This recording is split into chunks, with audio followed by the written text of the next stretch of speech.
found family. Phone light flags in the night. Upstrokes cut, kick, drum tight. Horns bite. We roast our own, then we toast our own. If you're kind, come in, make this house your home. Spill blood, spill drinks. We learn, we leg, push back, pull close. We bend, don't break. Buttertown, head to head, we got your back. We make our stand. Laugh at the pain, rise with the band. Brothers, sisters, all the fam. Buttertown, doors are wide, open mind. So come inside, clap on two, stomp on four. This is what the song is for. This is what the song is for.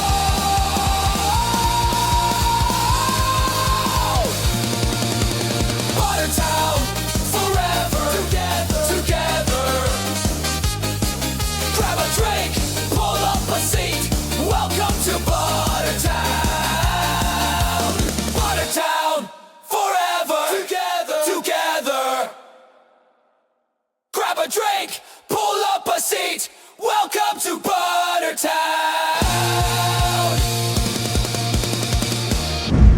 Now we definitely have begun. Is it recording? We're gonna find out. Yeah. So we got to go to Los Dudes happened. Oh my! It The feels Los like, Dudes it feels like a reunion million happened. years ago. It does feel like a million years ago. It was awesome to see everybody. It was awesome. It was so awesome to see everybody. Fredo had a couple hiccups getting in, but he showed up at like 11:45 or no 11:22 on his birthday on October 10th. He showed up. Fucking just- a rock star, by the way. He just he made it happen, dude. He ended up like getting like really put over the barrel because I hope he's okay with me sharing this. So when he missed his flight. Yeah. He missed his flight, so he had to buy another ticket. Wait, because he missed it. Yeah, Oh, and fuck. his flight, he had a round trip ticket on United, and when he had to get another ticket, and it ended up being at 11. He thought it was an AM flight, but it was because it was a more affordable flight. It ended up being like 11:50 is when it showed up. It ended up showing up like 11:22, but he had to pay for that out of pocket. And then when he left, they're like, "Oh well, when you missed your flight, everything went away." So they made him pay for like $500 for a ticket home. Wait, I didn't know that was a fucking thing. Like Are you kidding me? I've never missed a flight, but like, what the fuck, dude? Wait, why couldn't you just get your original ticket going back? Mm-hmm. Like, there should be no obstruction with that whatsoever. Now, I know you're supposed to check in. I don't know if he did, but that would have been something you would have seen when you checked in. Oh, is it like a security thing? Like if you miss your flight? I have no idea. Oh, I have no idea. okay. I guess they assume like a body didn't leave, so a body's not coming back. That's so fucking dumb. It is that shit has to happen daily. Yeah. So he ended up like he bought 2 tickets. Oh my god. He bought 2 round trip tickets. That really sucks. And like he wanted everything to kind of be on like something more affordable. Like he stayed at our place. Dude, it was fun. So I'm very happy that Pez allowed us into his home. Last time I was there, was like right when I got out of the military. Holy shit. Yeah. Holy shit. Yeah. Like Eddie was still alive. Ike was still alive. Yeah. Pez had a dog too, who's not around. I think I saw the final resting place of Pez's dog. Really? Was there. Yeah. I don't remember his dog's name. I know I feel bad, but all those dogs were there. Bella was really young. I think when Nick was there. Oh, so Bella was there before too? Yeah. Oh, That was probably the last time she wow. was there too. Holy shit. It was damn near 20 years ago. Wow. It was last time I was there. She should have been a baby then. Yeah, she was super young. Yeah. It was probably 2006, 2007. So Holy crap. 18 years or so ago. Isn't that weird? Like that doesn't like just number alone that does not seem that long ago. Dude, time is flying. Yeah. Did we talk about that about the T teacher I had in college? He taught a class that was like theoretical physics in cyberspace. Okay. He had a theory that since we lived like within like a 300-mile radius of Fermilab, that like time was being manipulated and altered because of time Dipulation. Who's ever listened to this right now knows what I'm talking about. But basically, it's like time happens differently on two different levels, even though they're both happening at the same time. One is being sped up more than the other. This is what happens with like the theory of gravity, right? Like when you get closer to a world with more gravity, time goes faster, yada yada yada. Theory of time. So anyway, watch Interstellar. They explain it better than I can. But he had this whole theory that like because they've been fucking with particles and other types of molecular structure, that it's been fucking up the time dilation of this area, or at least our perception of it, I guess. But there's not a lot of gravity there though, because the particles that they're dealing with are so small, but they are moving at damn near 9.999% the speed of light. Right. But that doesn't have anything to do with gravity. But isn't gravity like a part of that? Like when a black hole hits, like it creates gravity, even though like there's no physical weight. Oh, so you're saying like it's extra dense? Sounds interesting. But the guy a pothead? I mean, the other theory I heard years later was like when we're young, we don't have a lot of memories. So I think it has to do with like, like your dissolution in like a bottle. Like if you have like 50% of a liquid and another 50% of a liquid, it's more potent, but that 50% of a liquid and 20 times the amount of liquid, it doesn't really do anything. 1 year to a 40-year-old means nothing to 1 year to a 5-year-old. Exactly, because a 5-year-old doesn't have the brain capacity or the reasoning skills or the memory that a 40-year-old does, because a 40-year-old has gone through all that multiple times, and they're also putting everything into correlation with everything else.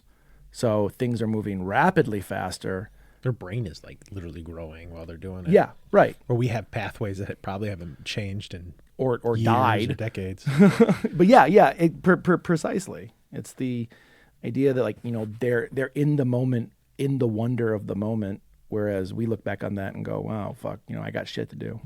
I know Heather and I talk about this all the time. We're like, she gets irritated with me because I have a huge need or want to like have new memories and new things. Like it's important to me.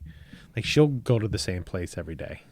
I want to go to a different place every day. Yeah, we've talked about this, like going to like different restaurants and stuff. Yeah, I have I would like, if I have a great meal somewhere, it's like, okay, that's a great memory. I don't want to ruin it. Next. Yeah, next. Whereas Heather will go there until she's disappointed in it. And now everything is just a constant series of things that you will eventually be disappointed in. Well, I mean, I kind of understand that with her profession. I think we choose our profession based on like who we are, or like our likes and our dislikes, right? Like she's an accountant. Numbers are numbers. Numbers will make sense. You can make sense out of numbers. Numbers are infinitely the same. And maybe there's like wild comfort in that, or at least a safety. That makes sense. Like you're an architect. You're always like, what else can I build better than the last time? Like, how do I reach out? How do I expand? How do I experiment and grow? And that's what it is, right? Like you're all about growth. You're all about like putting the vines to the world. And she's like, well, this is my tree. I just want to be in my tree. This is my one tree. Yeah. This is my... There are many like it, but this one is mine. Yeah. I trim it so it stays small, and it always does the thing. This is my little bonsai. And I think that's beautiful in its own right. Absolutely. I've been feeling a lot more zen lately, so. Well, that's always good. It is. So it was great to see everybody. Oh my God. Let's go back on target. It's great to see everybody. That was so fucking nice. It's awesome seeing Bob and Kiona. Oh. Those two are like two peas in a pod. It's super fun. I love Kiona so much. Like, she called me Uncle Jason, and my knees like buckled. Yeah. It's like, oh my God, my fucking heart. Yeah, it was awesome. Like we were gonna put you in a 3-man slingshot. Yeah, I know, right? I gave her a 3-man slingshot on her 21st birthday. Oh, her 21st? It was one of her birthdays. I think it was the first birthday we saw her. Maybe it was her 17th birthday. Classy AF, man. Yeah. Yeah, it was great to see everyone. Yeah, just sitting around. Larry, it was good to see Larry. Yeah, it was great to see Larry. I was surprised to see him. I was too. It was just kind of like a last minute thing, and then he showed up. I didn't know he wanted to be there. Like, in all honesty, I wasn't sure he wanted to go. Yeah. I know he wanted his space or whatever it was that he wanted, and it wasn't really with Los Dudes as much. And That's okay. kind of, I think the last time I talked to him before that was just over message, and I just said, like, if you need anything, let me know. And I didn't hear anything for a really long time. So, I think he was going through shit, and yeah. he needed the space. But now he's reached back out, which I Yeah. think is a giant thing. Yeah, that is a giant thing. It was great seeing him. It's fucking great. Everyone. Oh, my God. I'm so glad. I'm so glad everyone came. Heather says she was a little bit weirded out because she thought it was like an all dude thing. I was like, it wasn't an all dude thing. I mean, like, Kiona was there, Bella was there. I was expecting more significant others. I was as well. I know Vicky had something going on like in that town, but it was like somebody else's. It was like a bachelor party or something. Well, Bachelor party or birthday judging by party. all the videos we were getting, from what that Pez was getting and showing. Oh, I don't know if I got to see him. Oh yeah, just she got her drink on, and it looked like she had not gotten her drink on in a while. Like, deservedly so, by the way, Vicky. Rock the fuck on. Yeah, no, she's doing school and stuff. She's doing school. Dude, she has celebrate. family. I get Celebrate. it. Let loose, man. Goddamn right. If you didn't, I don't know. So I think like some people, they feel like they missed out when they were younger and they want to like make up for it. And I see that. I'm making assumptions here. I don't know if that's what it was, but Or maybe living the good old days. or I don't know if I want to relive the good old days. I mean, my good old days is fucking what we did at the Los Dudes reunion. Sitting around fucking talking. sitting around bullshitting. God damn, those are like my favorite nights. I like grilling. The food, the brats that Pez got were really, really good. Were they? Yeah. You didn't have any? I was a little too late. Did they all get eaten? I guess so. There was nothing there. There was ranch dip. That was the shit. Oh, fuck, we had like lots of burgers and everything. It was on the table. There was nothing on the table. Aw, dude. Dude, I Now didn't. I feel bad. No, don't. I knew I was late. It's okay. I I also don't eat as much as I used to. feel like I got some like really great pictures. I was really happy John, with. I was just really happy with the photos. Like, everything ended up turning out really well. I felt bad because like Bob showed up right when the sun was going down, and I'm like, I don't care. You got to fucking go right now. Like, we have like literally seconds. And in all honesty, you guys should have seen it. That's when I showed up. You guys should have seen it like 60 seconds before that. It was really, really good. You can never photo it right because if you want to get that in the background and you in front of it, you have to light you. Like, you have to have another light source to light you, and then you can see the background. Because otherwise, it's going to look at your face and go, "Fuck the background, overblow it." Yeah. It all ended up working out. I mean, for the most part, Your you could shit see the looks great. photos. I don't know. It's just neat to catch a moment when everybody was there. My favorite one was the group one around the fire that you took from like closer to the house. Mm-hmm. That was nice. Just kind of catching a moment there. I wish Bob could have stayed longer. Me too. But it was neat. It was neat. It was awesome to get breakfast with everybody in the morning. Breakfast was okay. But Really, that breakfast was so good. I wish I would have gotten the biscuits were like super dry. It was like a weird thing. Did you get biscuits and gravy? I got the biscuits and gravy, but they were like decent. Yeah, but I mixed it with the corned beef and hash, which is like, Yes, I did too. Holy shit, was that good. Mixed with the corned beef and hash, it was really good. I've never had corned beef and hash before. That was Never? awesome. Oh yeah, and they even asked you if you want it crispy, which like I wish every place would ask you. I got mine crispy. Oh, I didn't know that. I didn't Yeah. hear. I didn't hear that. Yeah, I got mine crispy, mixed it all into there. It was pretty good. Yeah. And the board game that we played, tabletop. It's always daunting. Like, nobody really wants to start because you're like, I'm about to start. I'm about to start an ordeal, and I'm gonna do all this. And like, if you're like the type of person that wants to win, like I want to win, but like I enjoy the game. But it's always frustrating when you're like super close to the end and then you don't win. And you're like, all that for nothing. And the reason I say that's like there's a game called it's a card game called Oregon Trail. Oh yeah. Oh my god, there's so many fights at the house. Really? It's just a fucking nightmare. It's an impossible game. It's an impossible game. impossible You are video more game. likely to fucking die of dysentery while playing that game than actually beat the goddamn game. It's the worst. like physically. Yeah, you are going to get dysentery before you beat that game. So, but it was really fun. I wish Larry would have played. I think he kind of psyched himself out, and I felt bad because Okay. he got edged out a little bit at the end. But I don't know, like final people hanging out. Yeah, it was really nice. It was, and that was a really fun game. What's the name of the game? Not Tempest. Maybe it was Tempest. It was fun. That was a lot of fun. It's upstairs on my stairs right now. Yeah, that was ridiculously fun because like it looks daunting as shit. It does. You described it as D&D without having to make your character. I thought Yeah. that was perfect example. What was it? Yes, that Okay. it was awesome. It's very very hard to minimize and summarize a game.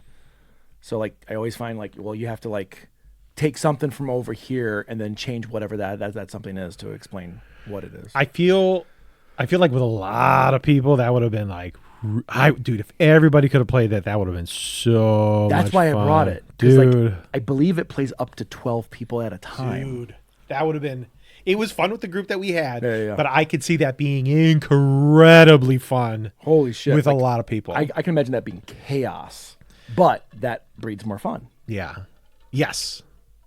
Mm-hmm. Yes. That one would have been awesome. Yeah, I I thought think so the- too. I had the thief card, and I only got to use it once. Oh, that's right. Yeah. I don't know. I literally when I won, I won with nothing to spare.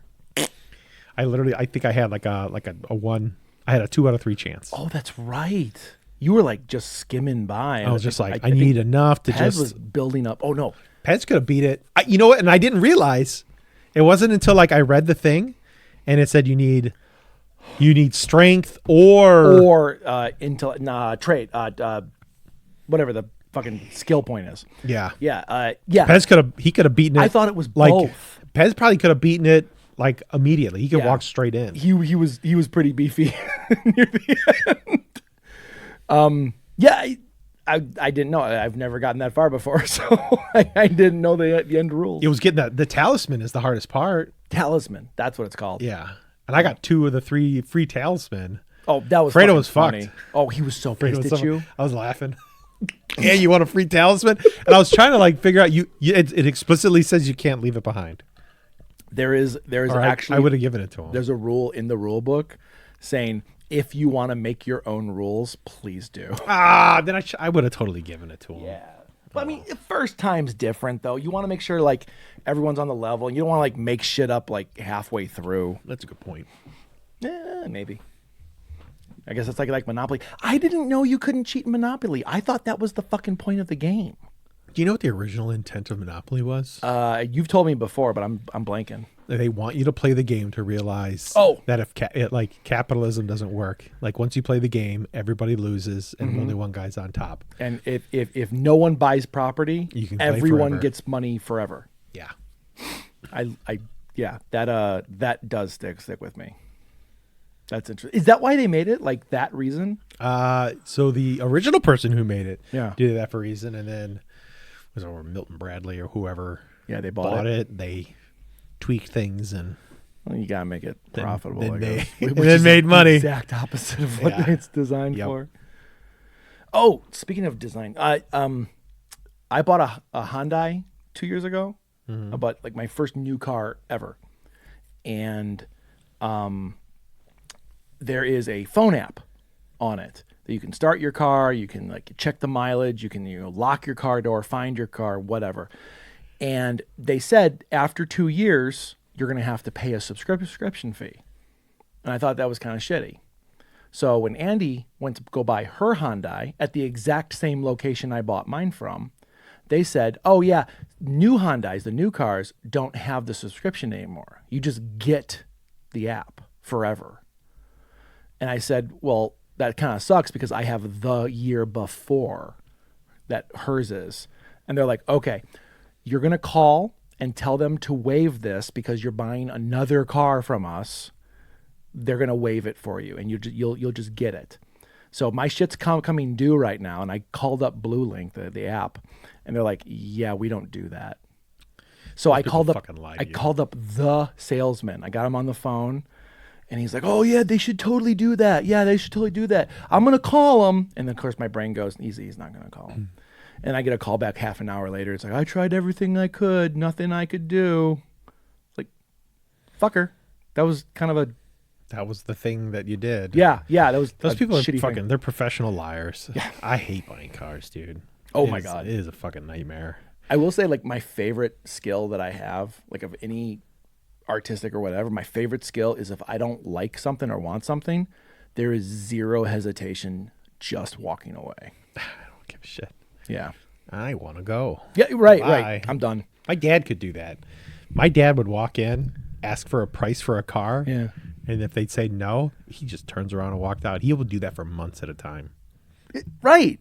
Like, I mean, that's you hold by your standards, you hold by your moral beliefs, and it's not even like you're asking for a problem. It's not asking for the world. It's asking for something simple. Like, when I was looking for cars before, I went in and I found a price online, and I found the car at that exact location, that exact car, exact price. Came in and the price was different on the lot. It was like $3,000 higher. And I went and talked to them, and I was like, okay, well, look at my phone. It's less. And they're like, yeah, but that's you have to buy it through the website. And I was like, motherfucker, I'm here. You're not going to price match? I have a checkbook. I will buy it. They're like, yeah, we don't do that. I was like, okay, bye. And they're like, oh, wait, hold on, we can talk. And I was already like out in the fucking parking lot. No qualms. Like, if you're going to treat me like that off the bat, that, you know, that whole, like, they have to say no 3 times thing. Like, any salesperson has to, like, try to talk you out of something 3 times and then they'll cave. That's such bullshit. Just fucking work with me from the beginning. I know. It's ridiculous. It's not like I'm trying to scam you. I'm just, Well, there's new, depending on where your zip code is or the type of phone that you have, they charge you different now. wait, for what? Like, say Like you want, for service? yeah, like if you want to buy something and you see it online, Oh, you mean if you're like from Naperville, they're going to charge you more versus because if you're of your like from, zip code? yeah. Get the fuck out. Wait, who's doing this? There's just that's what places are starting to do now. They're saying that they're not doing it, but people are starting to gather evidence. I don't know, seen a video of people like showing like this is what it says here, and then this is what this person says. Of course, they're going to lie because algorithms, but Okay, so I will say this. I have Amazon Business because I signed up for it and I thought it would help, but it absolutely doesn't. Oh my God, if you have a business, do not fucking sign up for Amazon Business. It is a waste of goddamn time. You get better deals on Amazon than you do Amazon Business. And the prices are different. why? I don't know. Andy and I were checking on Black Friday buying gifts for like the nieces and nephews. And I'm looking on mine and they're like, you know, like $36. It And I look could on hers be- and it's 32. And it's like, It could what be the like fuck? where you guys bought your phone and it's set to the area code and stuff like That's that. fucking weird. So I don't dissuade that because the people who are saying that doesn't exist were the same people who are saying your phone doesn't listen to you. It fucking does. Fuck you, phone. Oh, would you like to buy a new phone, John? That fucks. That fuck. Yeah. So I really want to build an app that I can just push a button and it'll turn off my camera and my microphone. They have that. I can't find one. Yeah, so if there's like it's like a app killer thing that they have for people who do protests. Yeah, it's a Oh. protest app, and it That's shuts everything down. Like it even shuts down like your face recognition, everything. yeah. Oh, They have I that. want that. Because I've been looking for something like that for years, and I've never been able to find anything. And I was just like, well, fuck, I'll just make one. But if there's one that actually fucking works, now I don't have to go through testing. Yeah, look up like protest app.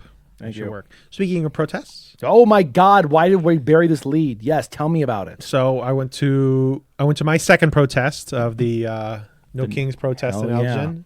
Elgin went to her, or Heather went to her first. Dressed dapper as fuck, by the way. Dapper as fuck, yeah. So Heather and I were like trying to figure out what we were gonna do. I think she wanted to do something that said like my husband did this, or my husband didn't do this, or something. Serve in the military for the shit that happened, type of thing. Yeah. She wanted to do that. I think another one was like she just wanted a sign that said "concerned citizen," which I thought was kind of funny. But I told her this idea before, and then she didn't want to like immediately shut it down at first because she was terrified to protest. I remember. She thought it was going to be bedlam, getting chased with baseball bats and smoke bombs and all sorts of shit and like rubber bullets.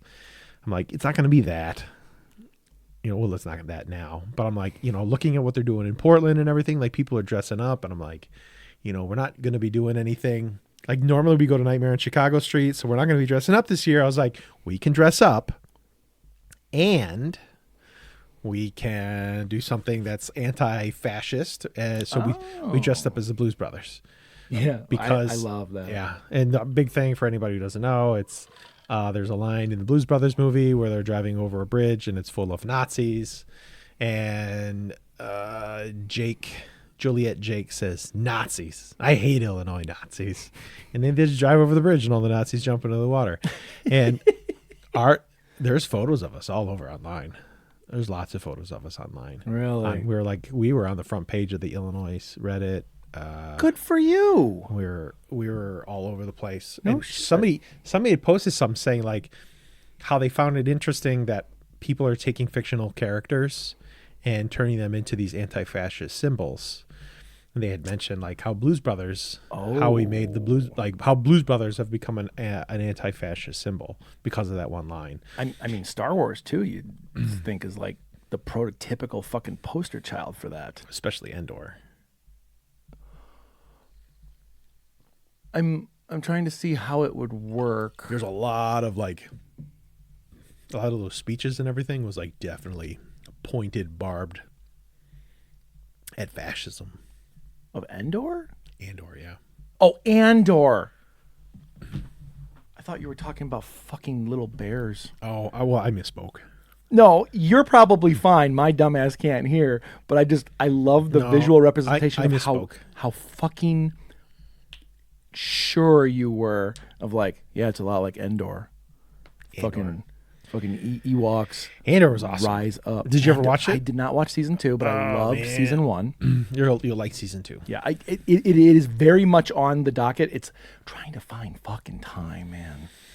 I hear you, man. We're Heather and I are only like 6 episodes away from the ending of Ozark. Oh, okay. Dude, did you watch Ozark? I think I watched the first 2 seasons. Dude, it is Definitely so 1, dark. possibly 2. Andy fucking loves it though. It is so dark. Yeah. We need a palate cleanser. Like- It's so dark. I remember them when the boats would meet on the rivers, and For the they'd be like drugs. selling drugs or guns or something. Yeah. It gets super dark, and I've already like picked out another palette. Like, Oh, we okay. need something funny Okay. after this. We're gonna watch The Good Place after this. I've heard amazing things. Oh, you haven't seen it? I've heard The Good Place. It's short, which I like. Is it? It's only like 3 or 4 seasons. Yeah. Okay, that's true. That's true. And I think it was like named. It was something I read recently, like top 10 best endings. It was a good ending. It was satisfying. So I would like that. When we finished was 30 good. Rock, it was. I don't know. I felt like we were really dragging our way through 30 Rock. It took forever. Well, that's one of those shows they just hope to fucking bleed you dry. They're like, well, let's come back for another one so we can make more money. That's how I felt about Shameless. I didn't even finish Shameless. I couldn't do it. It was so fucking long. I'm like, dude, you've already told the story. Now Yeah. I'm getting kicked and dragged through a bunch of shit. It was just awful. So One Punch Man season 3 started. Yeah? I think there's 2 episodes in now. What are they on? Mm. Are they on like Crunchyroll? Probably, yeah. wonder if there's something I else. use subs, please. I was reading them. Like I was up to date on. The manga. Yeah. I mean, there's 3 of them, Yeah. Right. which is such a like weird setup. But so I kind of know what's going to happen for the season, and I don't know if they did anything like they did for season 2. I'm not really looking forward to it. Season 2 was sold to another company. I don't know who's handling season 3, but like, It feels real flat. yeah. So what I'm forgetting everything, but I read whoever the team that handled season 1 was one of like the top fucking tier action people who like understood good storytelling, and then I mean, it was a storytelling, but like comedy timing. oh yeah. Comedy timing was not. Oh no, it was fucking It's like awful. it's like they missed the point that it's supposed to be tongue in cheek and It's supposed to be tongue in cheek. yeah. I mean, but it gets darker as it goes. But like it's like Tama like still doesn't really give a shit. Like he's so soft spoken. I don't feel like they missed out on that. So did you watch the first 2 episodes? No. No. I haven't had time yet for anything. I'm sorry. I watched the new Toxic Avenger movie. Okay. Do you want it? Yeah. Okay. It is perfect. Oh yes, yes. It is. I wanted this so bad. I did too. I was so nervous going into it. I was so fucking nervous. I mean, I want to see it in theater. I I did too. That's exactly where it needs to be. Where the fuck is it? It's not at the Marcus. No. No. Oh shit. Yeah, I do. I am. I already put the money down on the box set Blu-ray. Where Yeah? it comes with the original films That good, and huh? the new one. Yeah, dude, and it was kind of a fucking affordable to get all 4 of them or 5 of them. I think there's 4 Toxic Avengers plus the new one. But anyway, it's awesome. It's so goddamn awesome, and I don't want to give anything away. I was saying watch it home already. Oh, okay. Well, What the fuck, dude? Yeah. I missed out on it. What the fuck? So I remember when I was talking to what's his name? Mr. Fitness 2. Mr. Fitness 2 was in like Attack of the Weird Deer. oh yeah. Is I remember you like telling me kind this. of part of that. And he was saying like they filmed it all and then Well, that's Troma though, right? it was Troma. New one's not. It is not made by Troma. Yeah, but did it have Kaufman as part of it though? He's a cameo, Okay. but he's not on the creative staff. I love like all the people that are in this, and they all seem to like I saw the trailer. I'm like, everybody's on board. This is exactly what it should be. They all know what they're doing. They're very hyper aware that they have to play it right. Dude, that makes me so happy. Yeah, no, it is so Maybe I'll watch goddamn it. good. Maybe I'll chat with Heather and see if she wants to watch it for Halloween. Make it a Halloween That thing. would be a good one. We'll probably dress up as Blues Brothers, hand out candy, watch Toxic Avengers. Okay, Sounds amazing. This is a total old person question. Where are you buying candy from? Because I can't fucking afford it anymore, man. Oh, dude, that's everywhere. I know it's awful. You just gotta, and it's a lot. There's a lot of kids in my neighborhood. I think we've dropped about $120 for the past few years. Is about what it's been. I think I'm at like $250, Oh my god! and we You don't get the get good candy. any of it. Like, Yeah, I give it away. I don't want to. well, I don't want it either. But like, when I first moved here, all my neighbors were like, "Oh, wait till Halloween," because that's always been my dream, right? To have like a neighborhood where a lot of kids come through. Because that's always been my dream. I always wanted to give candy away. You're on a cul-de-sac though. Well, the first year was COVID. So when Halloween came around, it was like really light. And I was like, fuck you guys. You guys lied to me. And then the next year, I did not buy enough candy. It I think the was same thing happened to us. daunting how many children came through. I was like running to the cupboards and like giving them ramen packets and shit. And I felt really bad about it. But Yeah, Heather. I think every year, you know what? We start with $120. Yep, And I think Heather yep. always has to go out and buy more, and I think she usually drops like somewhere between $60 and $80 in okay, addition. that sounds about right then.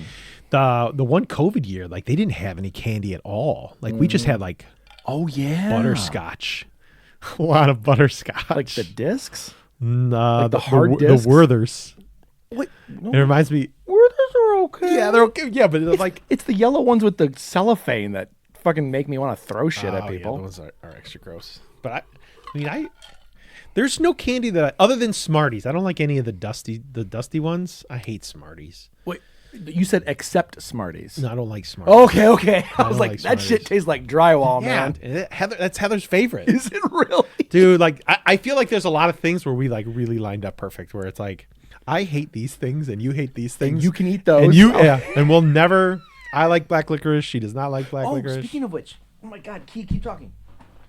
I like black licorice. And I got it from my dad. I think both my brothers like black licorice. Oh yeah. This stuff is good. It is sad. I used to when I went to go see my dad, I would always pick him up bags of black licorice. So when I go to Ace Hardware, and the reason I would always get black licorice was I would always buy it at Ace Hardware because I would go with my dad to the hardware store and we'd buy candy, and it was at the Ace Hardware, and all the candy was like at eyeball level when you're a kid when you go up to the big register. And that's where like my first black licorice I got there. My first circus peanuts. They taste like gasoline and shame. I got those things there. Shame is so And accurate. every time I would go to see my dad, I would specifically go to Ace Hardware to buy him all the black licorice. I get him that all the time. So did now he it's have kind of did he, sad. did he have like a favorite like brand or style? He just likes he did like this stuff because I've gotten this before. The Australian stuff? Yeah, he really likes the Australian stuff. Those softer. His teeth were like falling out when he was getting older. Are you worried about your teeth falling out of your head? Always. I mean, I dream, John. Dude, so do you have those dreams where your teeth are falling out? Yeah, of course. That's very normal. Oh my god, it's so fucking weird. So I've been doing a shit ton of research on dreams and like the Jungnerian theory and stuff like that. Yeah. So like falling, sex, and teeth are like the most common dreams. I got the teeth one falling out. War dreams, like me getting shot at. Well, I mean that's also trauma. That's PTSD, or is it? Yeah, that's PTSD, not CPTSD. I get fucking like shot at and bleed out all the time. I fucking hate those. Those are the worst. How do you do you deal with? Like, do you want to talk about it, or like No, if yeah, you we can don't talk about it. Okay. How do you deal with it? Like when you're going through it, when you wake up, like I would imagine that kind of shit does not just go away when you wake up. Some are worse than others. They've been happening like rarer and rarer. Like when I was younger, they happened like all the fucking time. That happens so often. But I had a really, really bad one within the past few years at my current home. The one where I woke up low crawling across the bed. I was like literally like low crawling across my wife. Like, Yeah. cause in my dream, like I didn't low crawl. It was weird. Like cause you know how like when you get in like fights and you can't move and you're like, God damn it, I'm trying to fight and there's nothing I can do about it. It was just like that. But like I had to low crawl. I literally couldn't move. And I knew if I didn't move, my buddies behind me would die. And I fucking low crawled as hard as I could. Yeah. Those are the worst. Yeah, like I have ones where my teeth fall out. And I have ones where like I will like be picking at a zit or something and my face peels off. That one happens all the time too. You get that one? No, and that's in one of the books I have. Where your face is coming off? Yeah, like you're picking at skin to reveal a truth, to dig deeper into your own psyche. Most of the time when you have a dream of a person, typically that person is considered an archetype, not the actual person in reality. So let's say, for instance, you're having sex with someone in your dream. It's not that you're having sex or like want to have sex with them, but it is the carnal relation or like the emotional value that you put on that act with an archetypal subject matter. It doesn't even have to be a person in general. It can just be like a universal lizard brain need.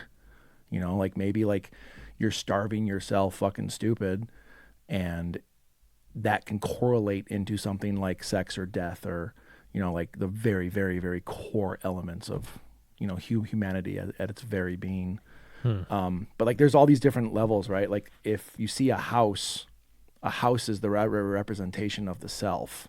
So if you're in the house, that means you are inside yourself. And if you're on the first floor, which was most people have dreams on the first floor, that's the common consciousness.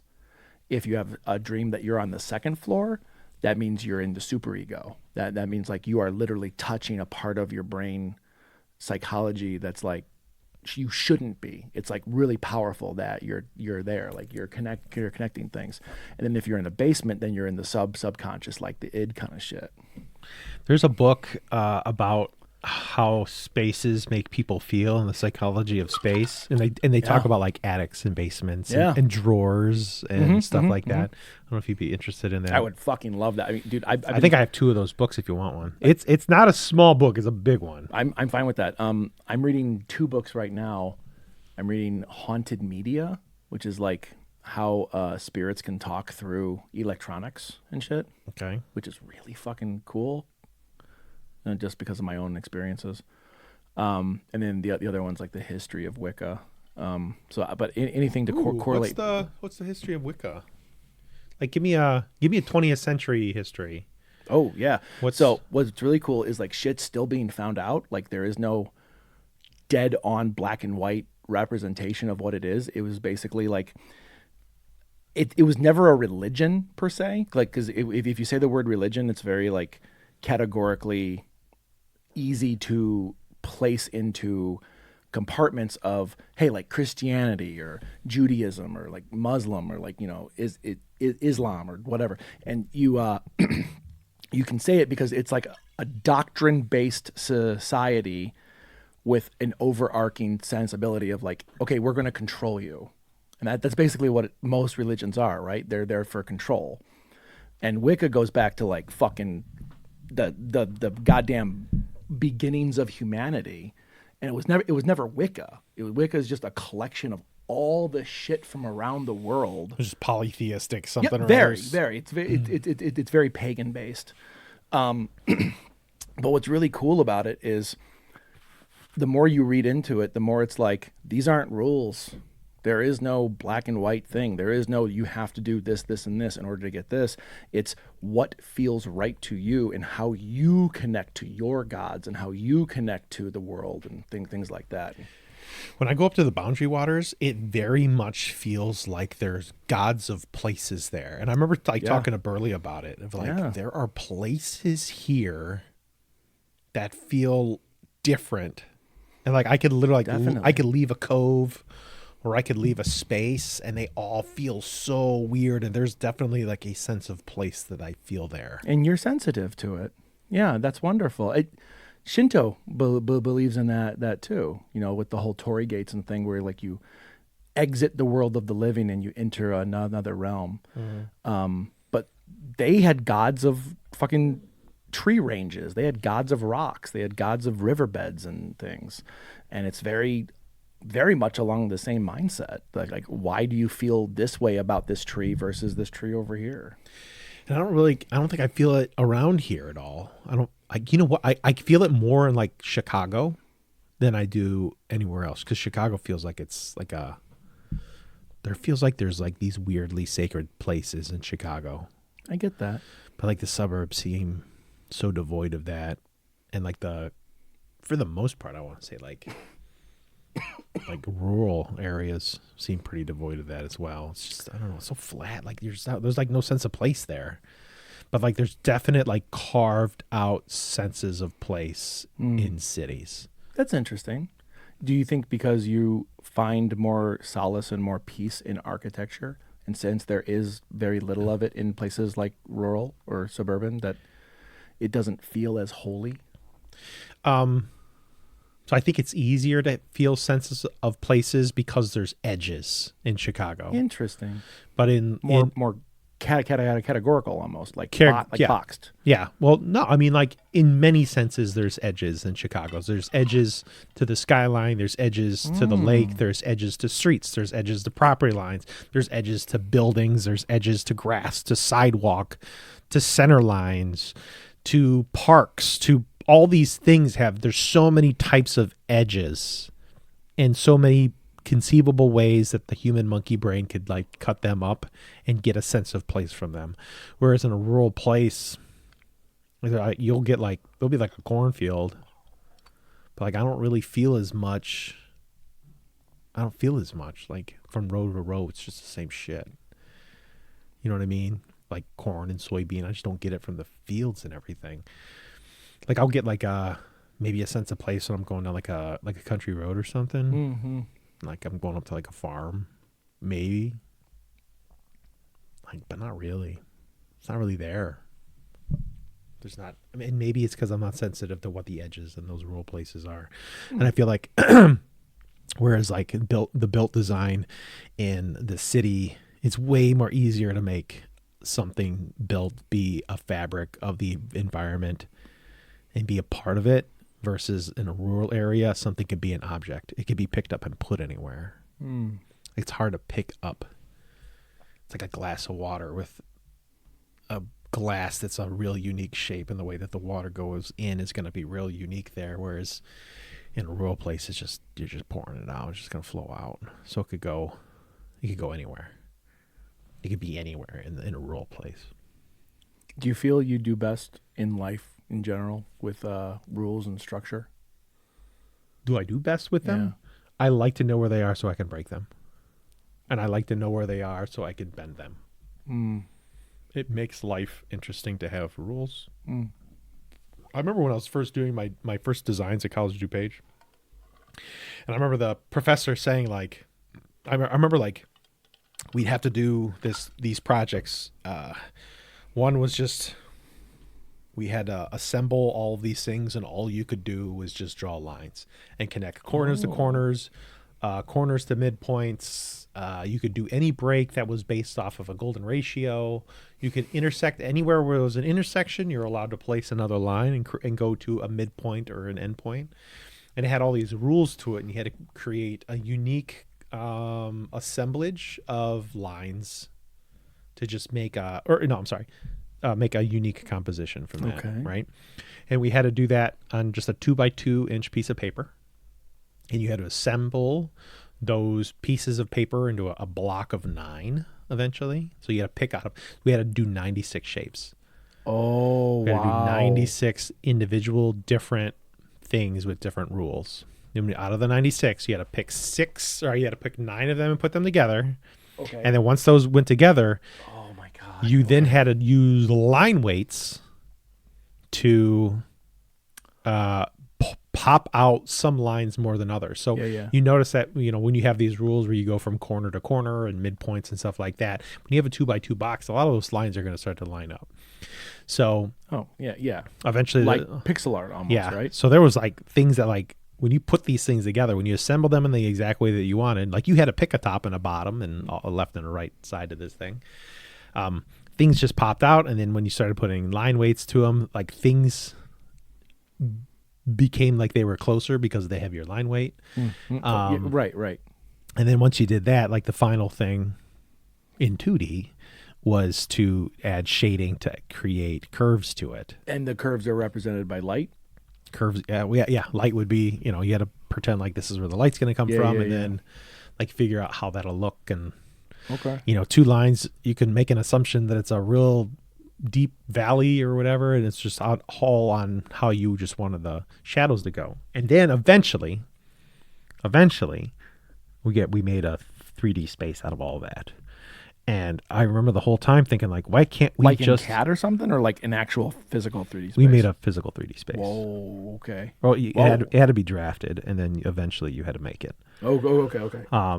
And I remember, like, the whole time thinking, like, just let me go. I just want to make the thing. And my teacher's like, chill out. Like, It's the process. the Yeah. process. Yeah. And I remember when she's like, okay, now you can do whatever you want, and just being frozen. And, like, Oh if you- God, isn't that fucking? and if you Oh. don't have rules, Yes. if you don't know, if you don't have rules, then it's like, it's really hard to just start with a blank page. It is. And, like, and I remember, like, I feel like when I talk to other designers, they really get it. When you talk to, like, somebody who's, like, more of a technical side, when I'm like, I need to give myself rules to, like, really make this thing interesting. And they're like, why do you do that? You don't need rules. I was like, dude, just fuck off. Like, Well, I mean, give rules yourself exist rules. for a reason.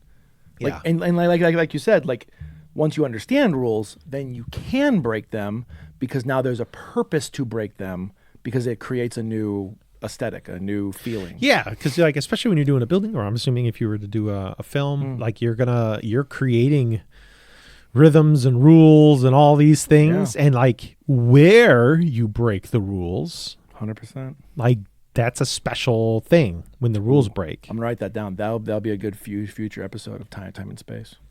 Oh yeah, we gotta set up another one of those time and spaces. Yeah, I took notes on the last one, and that was 2 weeks ago. And my brain said, "I'm fucking done. I can't pay attention to this right I now." don't remember what the thing was anymore. Spaces, like a space that has to accommodate multiple types of uses for multiple types of people. Yes. I came up with some pretty dope shit Okay. that I think would correlate, but right now my brain is not. I'm Yeah. just letting you know. Whenever we do the next one. Breaking rules. Oh my god. But yeah, so, like, knowing when to break rules, like, you'll break rules at an entrance, like, give some sort of hierarchy. Okay. or if it's like an important space within the building. And again, it's all based off of, intersections. And I think there's a Louis Kahn. Louis Kahn said, like, at every single intersection of planes and lines, you have a choice to either celebrate or ignore it. And you have to have a reason for all of them. And I always thought that was really interesting. And it's like, you have to have intent. Like, it's hard for me. Yeah. Like, everything has to be, like, every line has to be with purpose. Everything has to have a reason. Like, especially like when you're doing architecture, when my line for every 1/8 of an inch is going to cost $600. Aha. Okay. Like, yeah. everything has to have intent. And you have to prove it, especially to the client. Why did you do this? Well, now you have to lay out, not, you're going to have your list of, like, stuff for health, safety, and welfare of the occupants within the building, but like, it's and to make sure that the function of the building works properly. You're keeping out water, and you're keeping out air, and you're keeping out all the things you're not supposed to have and vice versa. But it's hard for you to argue art and visual interest, and you have to have a reason. Yeah. Sometimes you can get away with, like, it just looks cool, and like, and it's weird. Like, when I'll talk to clients, or I'll talk to like the contractors and stuff. Yeah. And it's like this weird exalted thing where they're like, well, I don't understand this, but I'm going to let you do it. It's like, it's not like really, like, they're treating me like I'm a wizard or something, but I'm not a wizard. Like, Well, I mean, I'm doing art, I'm doing art. I am making a creative thing, and it has to look good for the area. yeah. And Good for the client, good for the purpose, good for the audience. Yeah. It's going to attract. I don't know. People are always scared of it. But oddly enough, like, sometimes you'll have somebody who's not scared of it at all, and they really think that you don't know what the hell you're doing. Yeah. That doesn't happen very often, but when it does, and like, they really double down on, it almost universally, it's somebody who took a class or got a degree and they never, like, applied it. Yeah. And they, I don't know, they can make your life a nightmare. I went to Harvard and I got a degree in architecture. Cool. Okay, what are you doing now? that was 20 years ago. What have you done since? You dabbled in it. I live in it. Yeah, it's called a practice for a reason. Oh, And if you're not practicing, I agree with that. Yeah. It's a skill. Any art is a skill. Yes. The moment you stop doing it is when you start losing that muscle memory. You start losing that training. Pez was asking me about, like, how I got the photos to look really nice on, and I suppose we can talk about it now.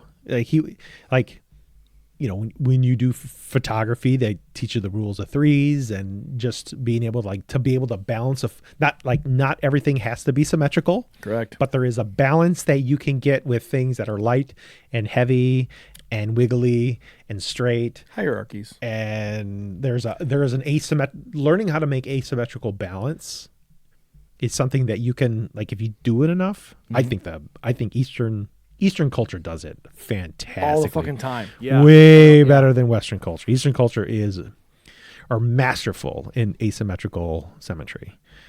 But yeah, so it's just doing that, and then, like, just learning composition. I think, like, that's a really hard one. Like, all the little points and things of composition, and how to just make things look nice. Eventually, it just comes to, like, so if you break down composition to what it is, it's not that it looks good, it feels good. One of my favorite things to do is to take your phone, right? Mm-hmm. Look at an image and just move the phone around. You're not allowed to move anything in front of the phone. Just move the phone, like, move the camera, and just move until something just feels right. 9 times out of 10, that's the better shot. That's the better design, because there is something in the common mindset of people that we know what design is, even though we don't know how to describe or explain it.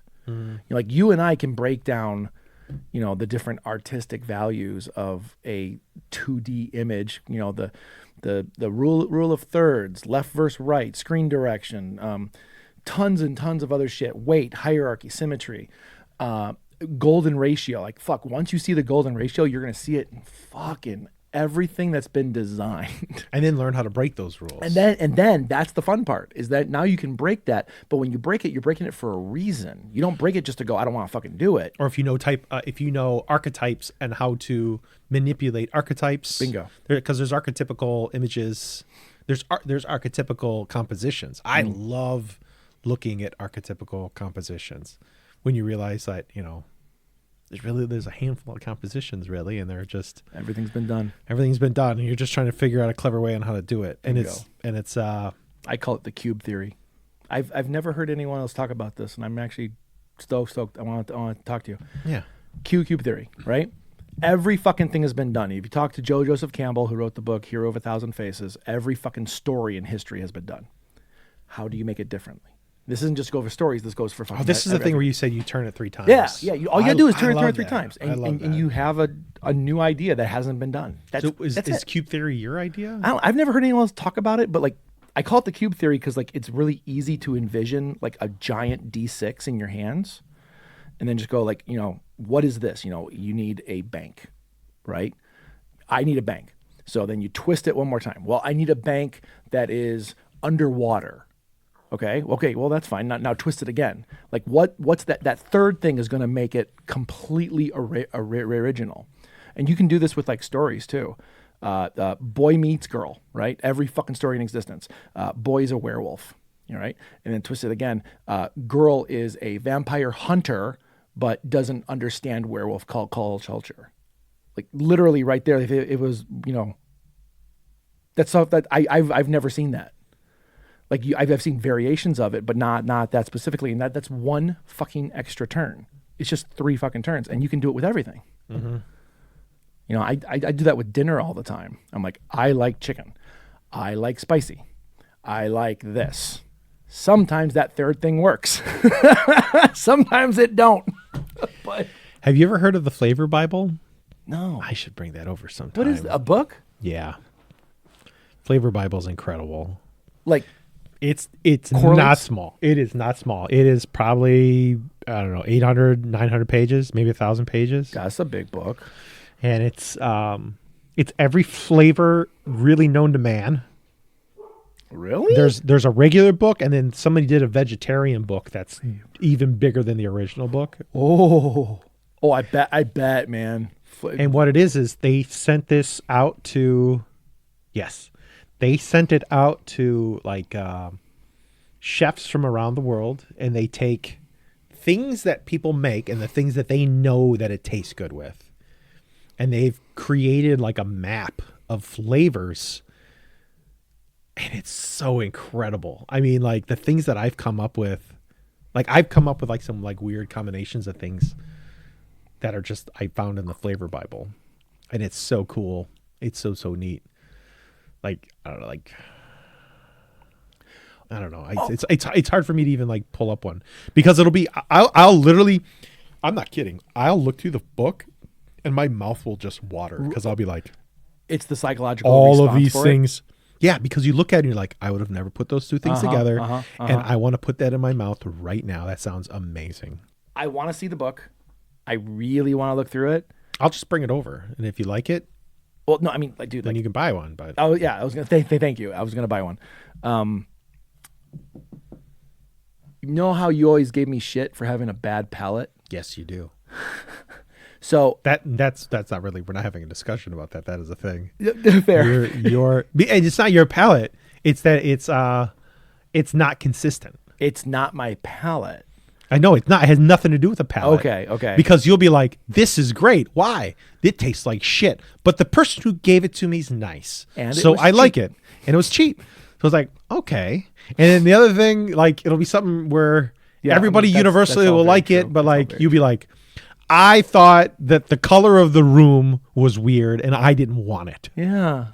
And it's That's hard. super true. So yeah, I will when it comes to film, television, dude. I'll listen to you, but if it involves me ingesting it. Yeah, no, I get it. Nah. Like I found a dumpster, right? These guys throw out fortune cookies. Wait. How And they're old are really they? old. Because They're old really- ones are really bad. The fortune But- cookies are they've been opened. When we received them, they were open. Oh. But we just opened the box, so technically Oh, they're kind of those are fresh still. fine. But the people that work there are really nice. So these are the best fortune cookies. It's really clean in the alley. compared to other alleys I've witnessed, like not Or, eaten like- from, but You'll go to another place where it's like this, awesome steak, and the bread was like literally ground in there, and it's all locally sourced. And you're like, but the carpet's weird, and that guy says he doesn't like cats, so I hate all this food's gross. It has nothing to do with anything. it is very hard to compartmentalize an experience like that's happening at the same time. I highly think that everything correlates to each other in a certain time. Yes. I mean, when you're talking experience, there are things that can like ruin an experience. Hmm. I agree, but like when it comes to food, though, like I think foods, I think I think everything's food an is either, experience. but the food is either good or it isn't good.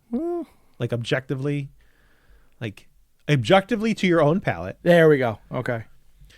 it's going to taste good or not. But like I literally things can twist my emotions. And you're right. Like know, I can be in a room. I don't care how that's clean a uncomfortable. dumpster is. It's not gonna make my steak taste better. Fair. Oh my god. But like if it's a neat experience, and I get that. Like I'll go on a vacation to a place and be like, this is like a perfect moment right now. Right. This isn't the best But thing, like but it was things a good taste time. better, I feel. I do. This is really hard with Heather because like Heather like it'll be perfect this one time, and if it's not exactly that, and she has like super heightened senses. Her taste, smell, all that stuff Yeah, yeah. is way Really? Okay, so super heightened. I kind of want to talk to her. And if it's not exactly that, Yeah. it's completely ruined for her. Interesting. And it will ruin everything. And it has to be like the exact same. Yes. And And eventually, that's her MO. Eventually, it'll let her down, and then that place is ruined for her. I do get that. I do get that. I've had And a couple people recently tell me this, and I've been dying to talk to you about it, and I always forget. Have you ever heard of super tastes or super taste buds, or it's called something like that, like super tasters? It's like DC or Marvel. Super taste buds. There are people who can understand what a taste is without actually having to taste it, even if they've never tasted it before, or like just passingly tasted it. You can smell something and understand the taste, or you can look at something and understand the taste, and like you don't think of things as taste as how they taste, but more as like almost like musical notes, or like I have heard of that, Oh. where people can, there's a word for like people whose senses cross over, like Yeah. the five senses. There's Okay. like 20 something senses, but like the big five. yeah, Yeah. the sense of proximity. I always People thought can was like, like where- my favorite one. where like colors a sound. Yeah, right. Yeah. So, whenever I bring this up in people's proximity, I've been hearing people talk to me about it, where it's like I'll eat something and I go, well, that it tastes high, or it tastes like it's peaking. It tastes, like a low valley. It tastes like a visual representation, or some kind of like, I can sing how I feel about it, but I can't tell you in words how I can feel about it. So I thought that was very bizarre, and I wanted to bring that up. And I didn't realize I was doing that. I got weird things. Like when I was younger, and even to an extent now, I had a very strong opinion on the gender of numbers and colors. You've been telling me this our whole life together. Yeah. This is fascinating. And when I listened to a whole podcast about numbers, and other people thought the same thing. For real? They thought that numbers had genders. I And was love like, that. Fuck, that is crazy. Can you go through the basic 10? Yeah, and they can be both. And sometimes they'll switch on me, just but like life. But like one can be both. 2's a boy, 3's a boy, 4 is a girl, 5 is a boy, 6 can be both, 7 is mostly boy, but it can be both, 8 girl, 9 both, and then 10. I don't know. I never really thought of 10. Or zero? I really thought like zero's nothing. Interesting. Oh, that's fucking poetic right there. Zero is not nothing. Yeah. And then like genders were, I don't know. It was always like, I guess it would be like typical boy and girl genders, but like for colors like blues, but like and purples would be both colors. Oranges would be boy. Green could be girl or boy. I don't know. It's like always this weird thing. Like nobody told me to think this, or maybe they did, and it was just marketing. Maybe marketing told you. The marketing color thing is very real. That started in the early 80s. Color theories. Like it was like 1980 or 1981 when they pulled the sides of the toy aisle to one side or the other. It's like, here's girls' toys, here's boys' toys. Before that, it was just like toys. Box. And there was no pink or blue. They did pink or blue to market, to make it an easier buying experience. Pink used to be a boy color back Yes, in it like was. in the 19-teens. Yep. Yeah. But yeah, I mean, there really was no boy color or girl color. That marketing. Pink was considered a did that. masculine color. Yeah. But like they designed that to be like, you can go here to buy things faster and buy more of them. Rather than, they're streamlining the process of you looking through it. You have to buy more toys too. I mean, that's when the heavy consumption came out in the 80s, where it's like, hey, there's a doll. Okay, well, let's make 80 different varieties. Look at Barbie alone. In opposition and resistance to the current regime, I have read that being frugal is like a resistance movement thing, like making weaponized thrift. I think it's fucking brilliant. Are you going to do anything different for like Thanksgiving or Christmas this year? Yeah. I think I want to make things for Christmas. I was thinking about that too. Made things are way cooler anyway. Always. I just don't want to buy consumerism shit. I don't want to go on Amazon and just buy something to buy something. Yeah. It was years ago that my family broke off from the whole like Christmas ordeal, where it's like you have to buy gifts for everyone. And the first year we did it, where it was like no gifts, holy fuck, dude. It was the first Christmas I remember not having stress. It was amazing. It was Wait, what did you do? So like up until I was like, I don't know, 29, 30, like every year for Christmas, you'd buy gifts. I buy gifts for my mom. I buy gifts for my dad. I buy gifts for Andy. I buy gifts for blah, blah. And then one year we just said, no, none. Come to Christmas Day. We'll have food and hang out. I wish it was always like that. It was the best ever. There was no stress. My It actually mom- made it fun. My mom buys way too many gifts. And then, Does like, she feel obligated to? No, like she says that she does it because it makes her feel good, but it's like, well, Ma, you're like spending all year on stuff. And, Yeah. like she buys like that's what she does when she's bored. She's by herself. That's what she my buys mom shit. did too. And it's so frustrating. It's like Yeah. most 95% of what she buys, I don't want it. Yes. And it's just me telling her, don't, before Christmas, I want you to buy me nothing. Yeah. Like It- that's it would what make my me gift happy. is to buy me nothing. I don't have room for any of this stuff. Yeah. Fucking feel you. It's like, why are you buying all this shit? Stop spending your money. Right. You're on a finite thing. Stop agree. spending. What do you want to make? Or do you know? I don't know. No, yeah, I don't know. I don't know. But for Thanksgiving, I was thinking about inviting people over who don't have a place to go. Like not having a big deal. Like I know you guys like go fucking all out. You guys have like meal prep and shit like that. I don't like meal prep on Thanksgiving because again, it's like the anxiety of I enjoy cooking though. Right. And I think everyone's different. And you are a very good host. You're an excellent host. I'm fucking dog shit. But I don't value the cooking aspect as part of the experience. I value the one-on-one or the time together rather than the cooking. Like Andy and her family, holy shit, dude. I've never seen my wife happier than when she's with her sister and her mom and they're cooking. Because that's Yeah. all they do. Does she cook? Does Andy cook here? Yeah, sometimes, but yeah, she totally will. And she's a good cook too. I don't know. But like when she's with her sister and her mom, and like what they'll do is they'll get up in the morning, they'll make breakfast, they'll clean, and immediately start planning lunch. And so they start planning lunch and they start making lunch, and they'll clean, and then they go, okay, let's sit down for a little bit, and then immediately start planning dinner.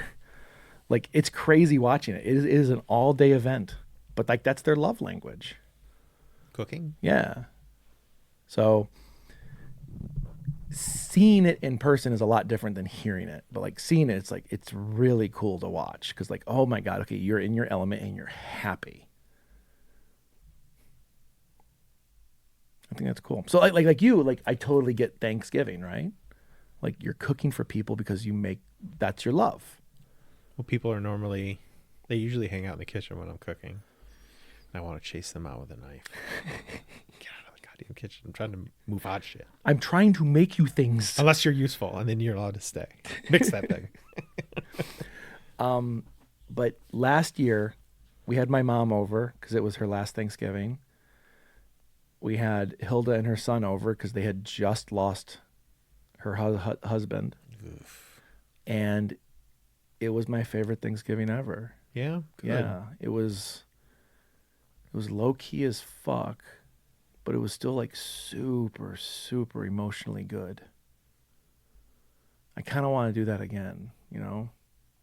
I just want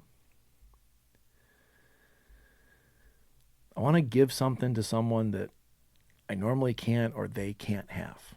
You know what I mean? Mm-hmm. Like, it's arrogant of me to hold on to that just to have it for myself. I don't want that feeling. No, it's good. Especially like if somebody wants to show up.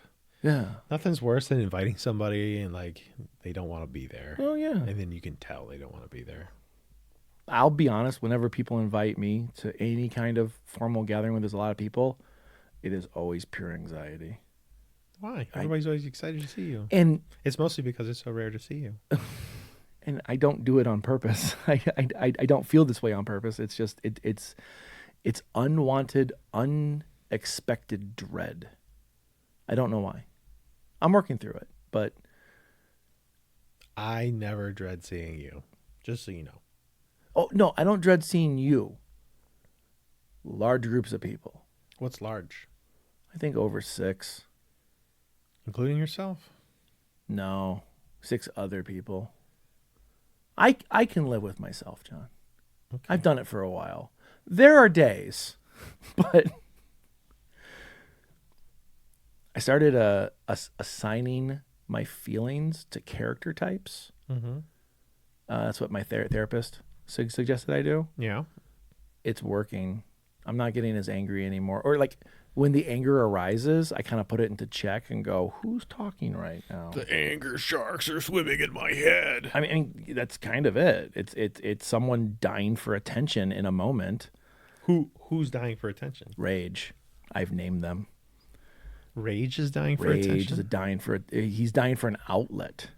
He's dying for like to do something. Like my server shit out on me again.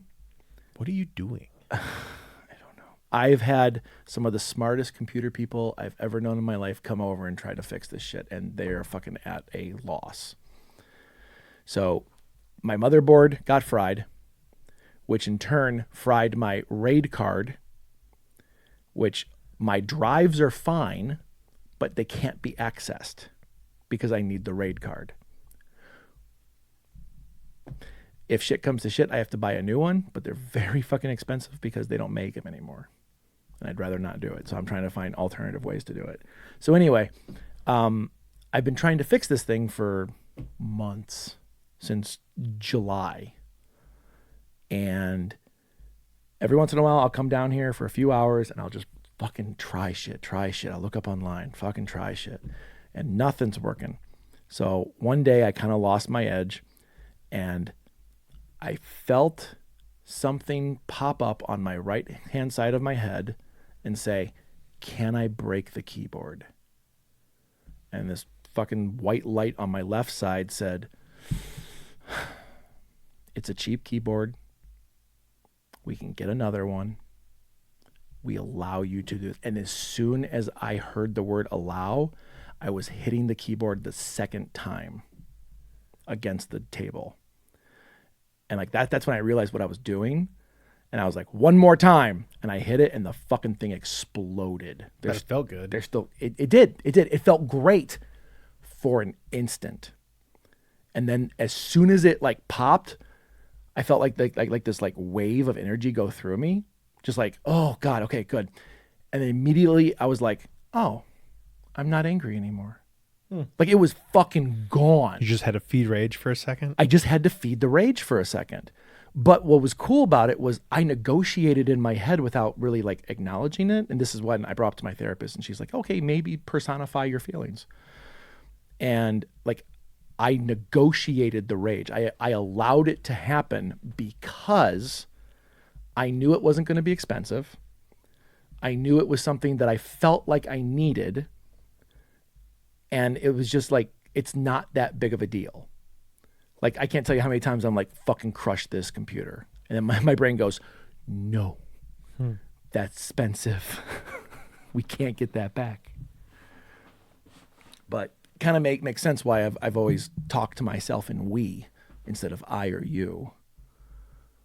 How easy it was to like fall into this. I am not DID, by the way. I got tested. What are the other...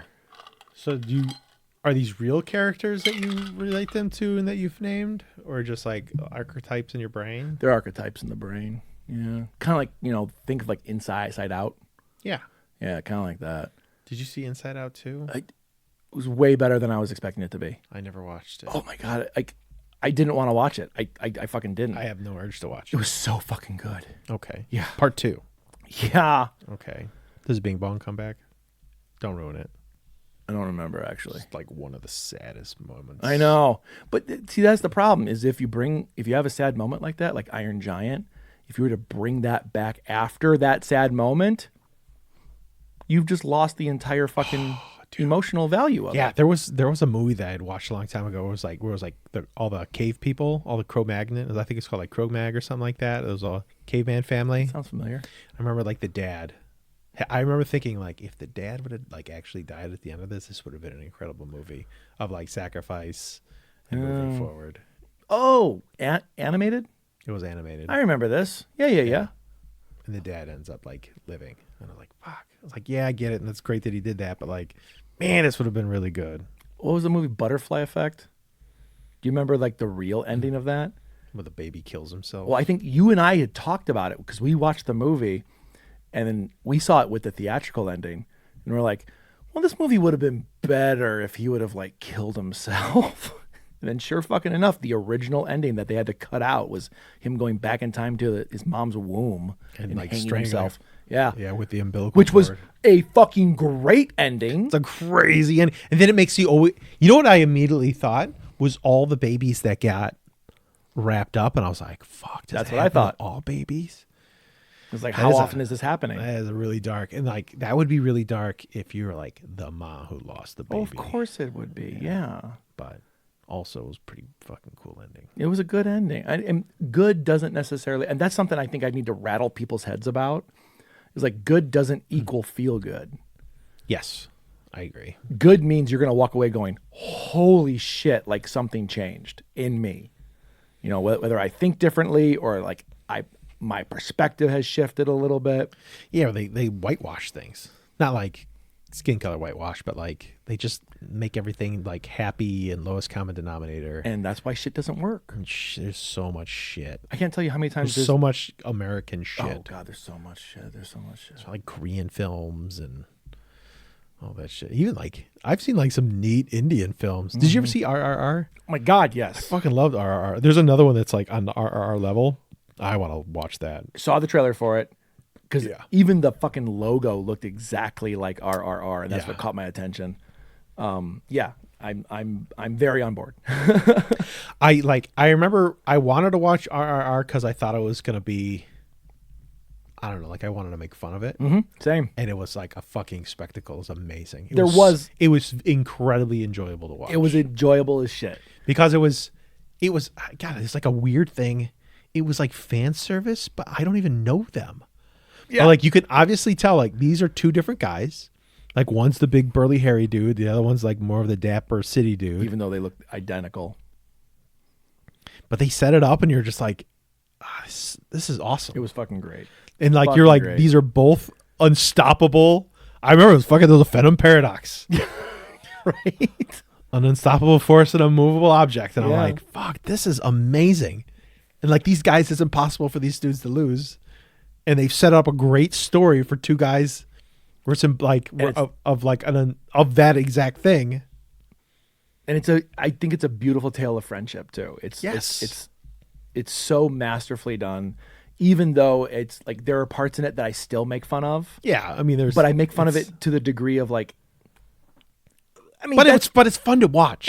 But It was so fun to watch. think about like when we share stories up to other people, right? Like, that I ran and there was a fucking tiger running behind And me. he came in just and a almost wolf. touched my fucking nose, but Yeah. I didn't move. I was just like, go ahead, tiger, try and touch me. And then John and I flew over the bridge and we both clapped hands as we went underneath. Yes, it was amazing. It was amazing. And I think because That's of like a purple gorilla joke. it is. And I wanted to make fun of it. You were right. I wanted to make fun of it. But it's like nowhere in there was I like rolling my eyes because I was like, okay, I was invested. yes. Like it felt tongue in cheek for the right reason. Yes. It's like, we know we're doing this nudge, nudge, we wink, don't- wink. yeah, but you know what? You're going to fucking be on board for it. And we don't get many things like that. Like No. America. Everything's so bland. But we now. also, like, but I am excited to see Toxic Avenger. Yeah. I'm excited for you to see it. A lot of great nods in it, too, if you remember the first film. I just want to watch it again. I would recommend it because, It's been I like did. the last time I watched it was I was in grade school last time I watched it. oh, shit, dude. It's going to be a different watch now. Because I remember I watched it, too. It I was, scared me when I was little. Fuck yeah, dude. Toxic Avenger scared it the was shit out of terrifying. me. Yeah. I mean, rightfully so. It's gory as shit. I want to watch it. I think it was 5th grade when I watched it. Yeah, watch it again. I showed Andy it. In his voice. The Toxic Avenger growl. But then it cuts to his normal voice. Yes. Do you remember that? He's like, "Rrr, be sure to eat your breakfast." I fucking love that movie. Oh man, and it got progressively worse with the sequels. I never watched any of the other ones. I watched Nukem High. Oh, the Trauma. Yeah. Yeah. Trauma was. They were a production house, but they were also a distribution house. So a lot of the shit they distributed wasn't theirs. So there's a giant difference between like a Trauma release and a Trauma movie, right? Like I did not know that. Nukem High, fucking Trauma as it gets, right? Sergeant Kabuki Man, Trauma. Terra Firmer. Oh my God, Terra Firmer is about as Trauma as it fucking gets. But they did a lot of movies like Story of a Drug Addict, which know that one. was not a Trauma film. It's just they bought the rights to it and released it, and it was like, this does not fit in your catalog. But they did a lot of movies like that. They had another movie called Blades, which was a very good film, and I'll never understand why it never got more respect. It's basically a Jaws ripoff, like to the fucking T, about a lawnmower that's going crazy on a golf course. I love that. It is so goddamn smart. I feel like I watched that when I was little. Knowing your catalog of films that you watch, I feel like I watched. probably I did. feel like I got that from video images. when we were And little. you had the better video images, man. You had the way better one. You had that's where they had the NC-17 version of Dead Alive. that was. I remember when I watched it with you. I was just like, this version sucks. Yep. This is like. Yep. You need the way better version. I would love to watch Dead Alive again. Oh God, it's so much funnier. It's so much funnier as an adult because like everything's over the goddamn top. Yes, it was amazing. Zingaya. When I worked at the movie theater, we would do a rerun festival every year for like 9 weeks. We did like horror movies leading up to Halloween. And one year we got Dead Alive. And we got it so fucking late because we usually get the night before so you can build it and make sure everything's going right. And it was Friday night at 7:00, when it was supposed to show, and we got it at like Friday at like 5:30 or 6 o'clock. So we had a packed fucking audience, and my boss had to go into the theater and go, "We don't know if it's the R-rated version or the NC-17 version." And you just saw like 300 people groan in unison. And then we played it, and everyone's, dude, it is dead fucking quiet in this theater until the monkey bites the dude's arm and he goes, "Zengaya," and he takes the machete and lops off the arm, and you see all the fucking gore everywhere. Everyone stood up and just started screaming. Because they knew they got the good They knew they got the right one. And for the rest of it, it was just like a goddamn party. It was a fucking frat party the rest of the night, just having a goddamn good time. It was so funny. I wish I could. I've never been to like a cult movie thing ever. No? No, I never got to. Oh shit! I've seen Evil Dead 2 like 3 or 4 times in theaters with people. Fuck, is that fun? That would be cool. I've seen The Room. I've never officially done a real Rocky Horror. I've never done Rocky Horror. I did a small one, but I wouldn't count it as a true Rocky Horror experience. I'm Get the nervous. dress and drag. Oh my god, I wouldn't a heartbeat. Fuck yeah, that'd be fun as hell. I'd want to go as the perfect man, but I don't think I can pull it off. No. Yep. It's been a long time since I've seen Rocky Horror. That shit holds It's up a very long pretty time. fucking well. I watched that like 2 years. Oh, I watched Grease for the first time. Yeah, what'd you think? Maybe like 4 months ago, 5 months ago. Awful sexual assaulty, isn't it? Yeah. Yeah, it is weird. Like I've always seen it in chunks. You know, I've seen like a half an hour Revenge of here. the half an hour Nerds. here. It's like, that shit don't hold up, weird. man. It is weird That's rapey. But Grease is a B movie for sure. from beginning to end. Yes, It's made to be a shitty movie. So It like when definitely the is. car goes off in the distance and like it drives flies away. away. Yeah, I'm like, yeah, that's how it should end. It's there was a theory that they were actually dead, but I doubt that. It's probably just a shitty B movie, and they wanted the car to drive off. That's how I view it. I just imagine they were just like, you know, what would really be cool? Well, and that and it's a musical though. Yes. I mean, you can't like Little Shop of Horrors. Like it's all very singable. I know everybody knows words to all this stuff. Maybe not all the words, but Yeah. people fucking know the refrains. Oh God, yeah. Tell me more. Tell me more. Like, did he have a car? Tell me more. Tell me more. Did you rape her? Or not. It's like, because the line is, did you get very far? And it's just obvious, like, did you fuck her? It's like, calm down, teenage boys. Chill out. Jesus. Obviously, 30-year-old man on a high school campus. Yeah. Okay. What's creepier? Like the teens talking like this, or obviously dudes who have a mortgage, and like stressing to pay their taxes are acting like teenage boys talking like this. It's weird when like I watch movies of masculine guys and tough guys and anti-hero guys from the 70s and the 60s and the 50s, and like how dorky the badass is, or how like you remember like when you watch like the Warriors, like think of like the Warriors, or and I don't like the movie, but like the Expendables.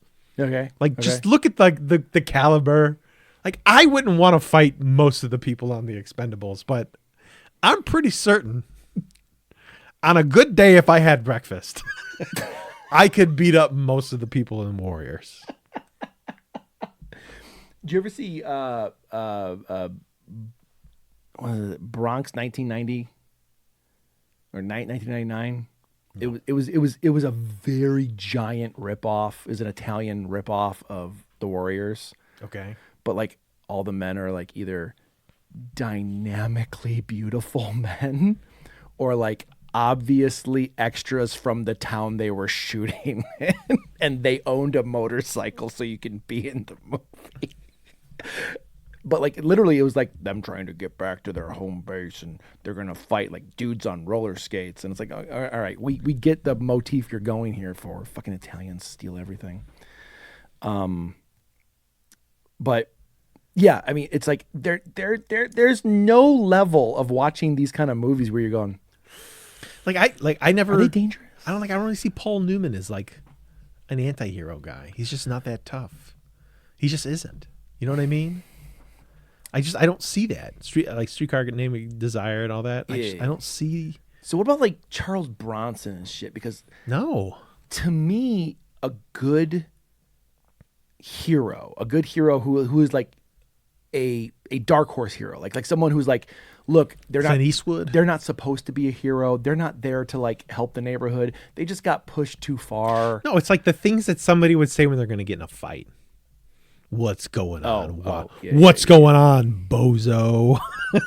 No, the fucking dialogue just to get around the censor bullshit. It's just like really weird. But like the alpha male shit, never. But the fucking thing did is, anything with okay, me. so and I would spend time at like American Legions with my dad. And, like I would hear these guys trying to like this is what these guys are saying in their 60s and 70s, trying to be badasses, and Oh. it sounds like that shitty dialogue from the 70s, 60s, and 70s. You know, in the way that we quote movies. Yeah. When they're quoting movies, they sound like skinny guys who are trying to get past the MPAA when they're getting in a fight with each other. Now, are they doing it to try to sound cool? Yes. Or are they doing it They're getting ironically? drunk. No, they're getting drunk and they're trying to be tough guys. Oh no. And it sounds so weird. That's so kind of pathetic.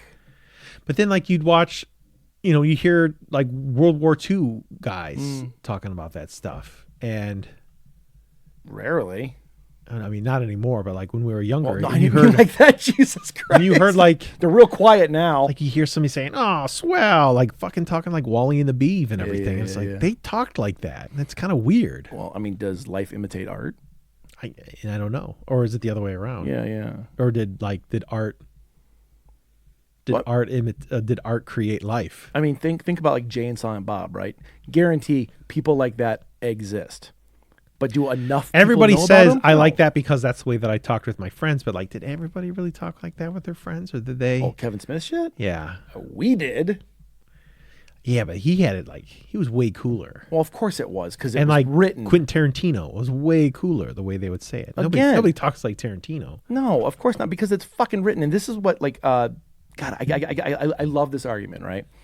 Like, women, oh God, I'm going to sound so fucking sexist during this, and I apologize.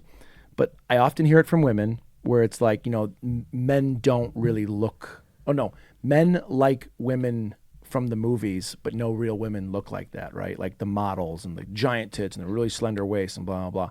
And it's like, well, yeah, but here's the exact same thing. It's like there's also the stereotype of men who have to be like chiseled cut and be, a super fucking badass and be well read and be wildly in touch with their emotions. And Well, I mean, yeah, wildly wealthy. It just, yeah, And there, exactly. It hung just, like a pack mule. and beautiful. And full head of hair. And it just And cascades, reach and all just of their tall. body parts. And not live in a van down by the river. And not cry when they wake up from back pain. Yeah. But yeah, so I don't think it's a gender thing. I don't think it's a male versus female thing or whatever. I think it's just we are inundated with media from art, and we say, well, this is what we're supposed to be. Did you watch the Barbie movie? I did. Did you like the Barbie movie? Loved I it. thought it was amazing. And I feel like they very successfully touched on a lot of that on the female side. Agreed. But then didn't really touch on it on the guy side as much. And I do think like you can, like everybody says Margot Robbie looks like Barbie. Who the fuck looks like He-Man? Like not even Arnold Schwarzenegger looks like He-Man. Or Dolph Lundgren. Or Dolph Lundgren. Yeah, Oh, definitely. that. dude, they're doing a new one, by the way. I heard. Yeah. Looks cool. Yeah, like what the guys are supposed to look like isn't even physically possible. Well, it is, but they don't move very well, and they definitely Yeah. can't act. No. But I mean, yeah. I mean, you're absolutely right. I was watching that documentary on Netflix a couple of years ago about how He-Man got made, and it was just a bunch of dudes who loved Conan and like the old Conan comics and that era of barbarians, and they just said, well, let's make toys, and then they made toys, and they were like, well, these aren't selling. We need to make a story. Yeah. That's what they did for G.I. Joe. Yeah. Ghostbusters. Wait, Ghostbusters was a toy first? Or No, they had the movie, but then they wanted to sell the toys, but they couldn't sell the toys with just the movie, so they had to do the cartoon. dude? And there was a Ghostbusters already. Oh yeah, the original Yeah, Ghostbusters. that's why they had to do the real Ghostbusters. Dude, there was a RoboCop cartoon show. I need that to sink into people's fucking heads. because people needed. Wait a second. Yeah, some kid watched that and he's like, "This one doesn't have all the blood squirt out." What? Why is the ED209 stop? Yeah, That's the best alarm clock ever made. ED209 scared the shit out of me when I was little too. Uh-huh. I watched that at my grandma and grandpa's house. My grandpa, he was like, there's a lot of movies like I wasn't allowed to watch when I was younger. Not when I went over to grandma and grandpa's house. Grandpa had me watch everything. Because you're not his problem. Dude, he just wanted to make sure his grandkids weren't gay. I think that's really what it was. That's a fucking... He would always, he had every single Playboy from like 1970 to 1999. And I remember, I always liked reading. My grandma had National Enquirer, and I loved reading National Enquirer. So my grandpa was always very determined to come upstairs and to open up and make sure to go through the Playboys and be like, "How do you like them titties, John?" Oh my God. I'm a hiney man myself. Playboy was never really for the That's heinies. true. Yeah, it wasn't. What do you correlate that with your, like, how do I say this? I just wanted to read, and it was hard to like read a lot. And Inquirer was easy. I would read it. I'd read it all. You read Inquirers a lot. Like I did. You were the first person I ever met who actually read them. I read Inquirer. I loved World Weekly News. They were so silly, but it was just fun to read. And it was compact enough that you could do it with the amount of time that you had. And I enjoyed reading. Like being able to read Moby Dick is hard. It's an investment. I can do it now, but like it takes a long time. But It's like an audiobook versus a And podcast. that really was. It was just an enjoyment to read. Okay.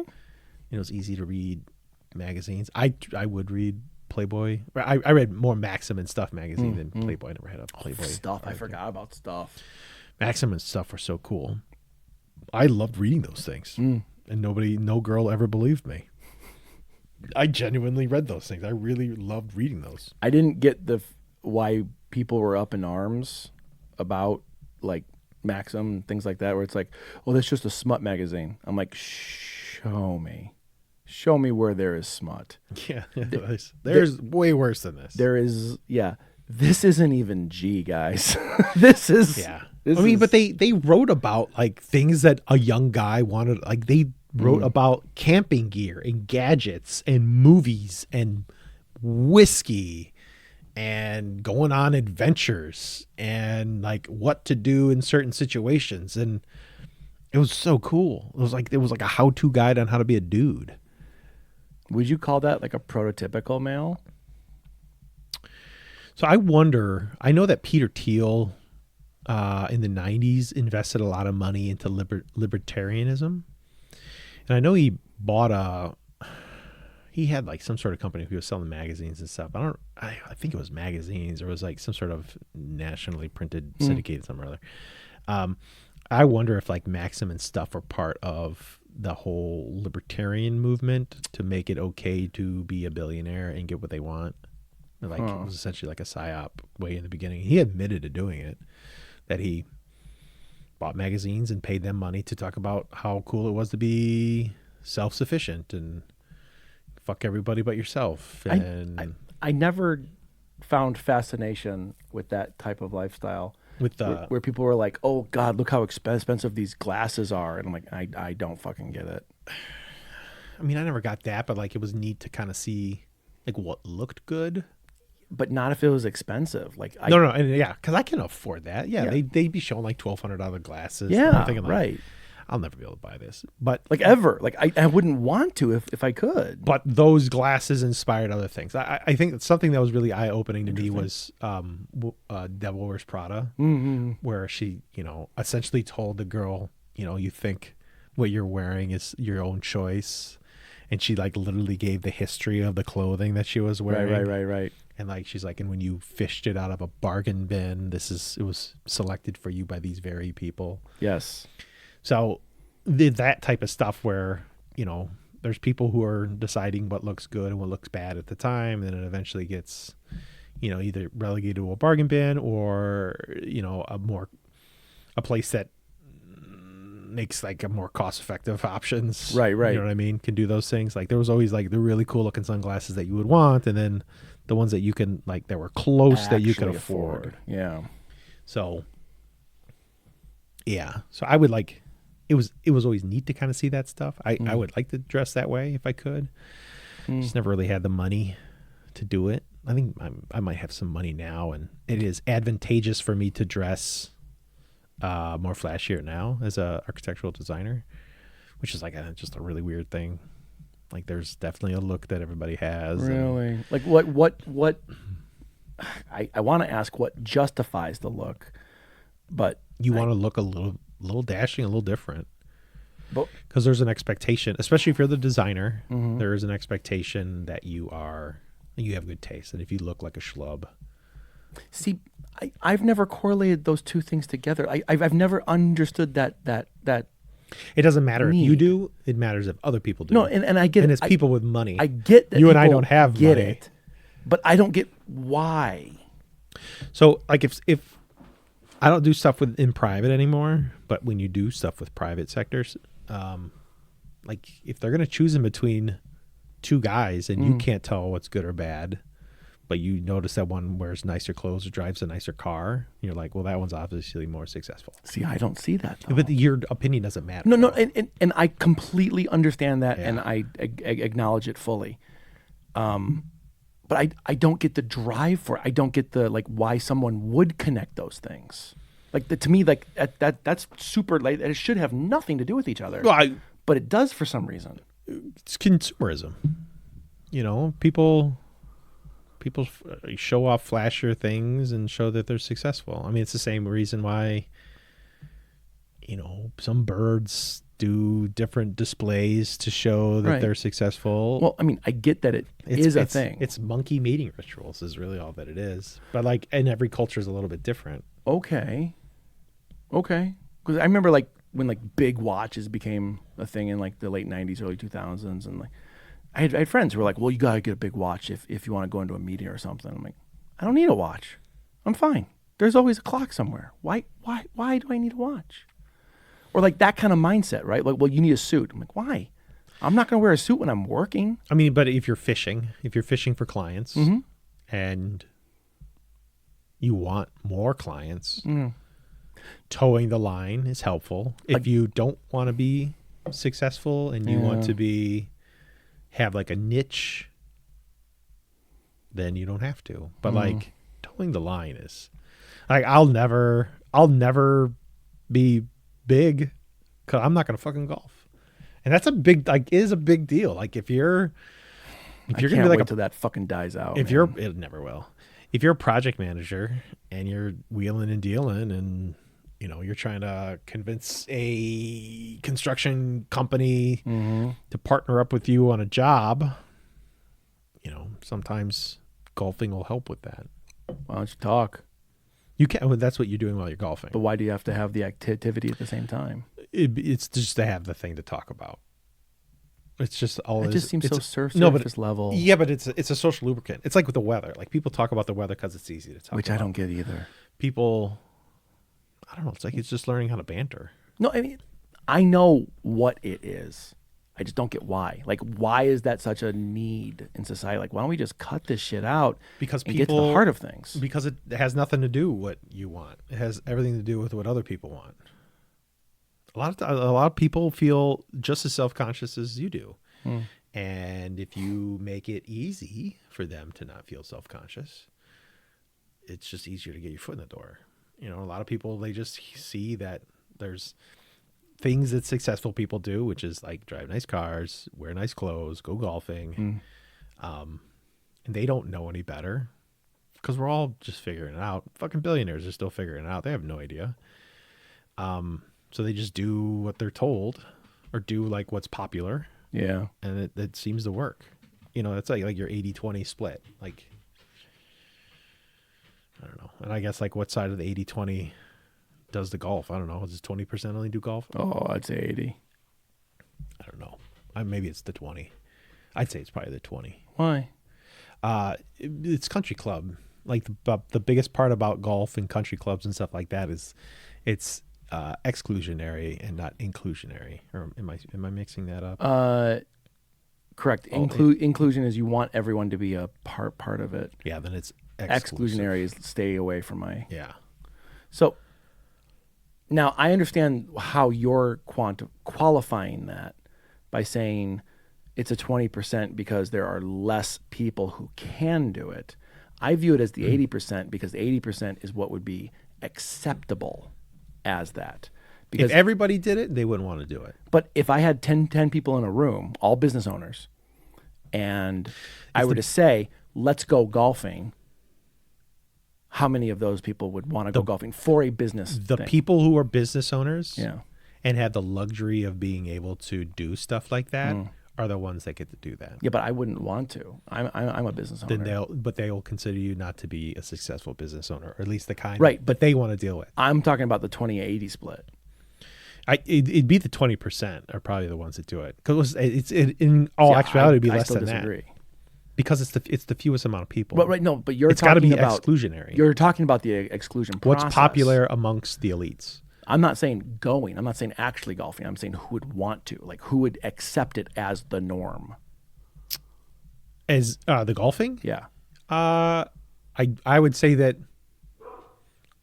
depending on the culture and place Good point. Good point. is going to depend on who thinks that that's important. You know, like if you go to, and correct me if I'm wrong, in Japan, like if your boss wants to drink, you have to drink. Oh, and then you have to, yeah, you have absolutely, like there's like no fucking way around it. Yeah. So I it's don't like, fucking get. and it's just cultural stuff. Yeah. You know, if your boss wants to go golfing, like if you want to be successful, you go golfing. I mean, but like, can I it turn it really down all be the time. explained that easy as it's just cultural? It's just how it's done? Because that, to me, that doesn't make sense. That's not an answer. Culture is an answer. Is it? Culture is definitely an answer. How come?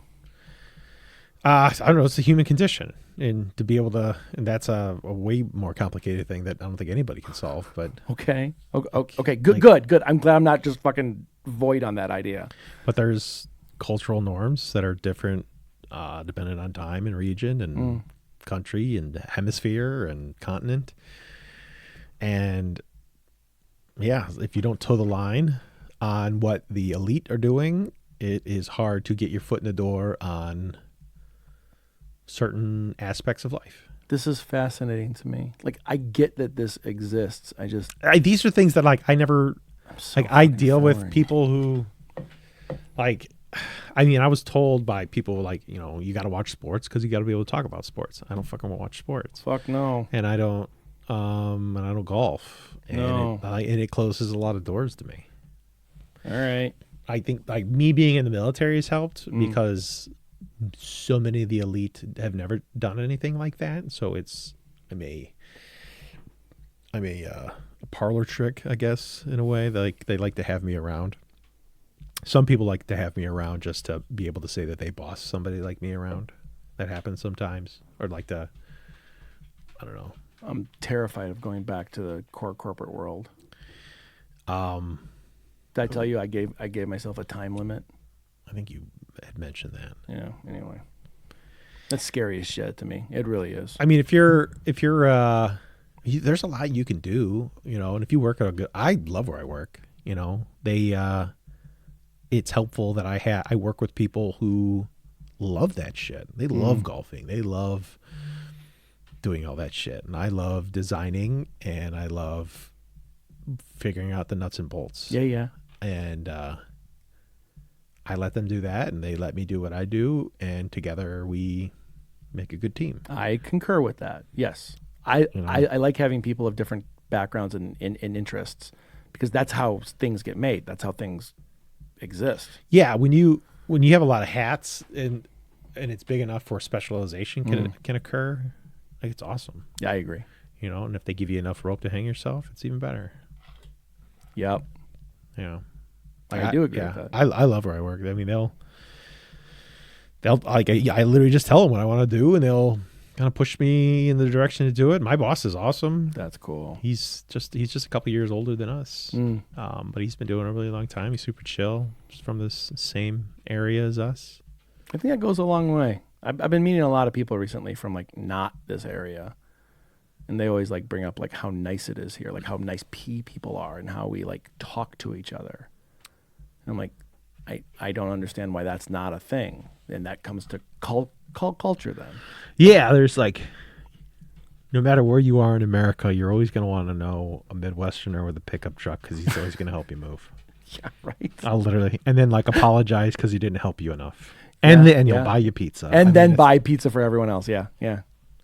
And it makes some people feel uncomfortable, but it just seems normal to me. Just seems normal, yeah.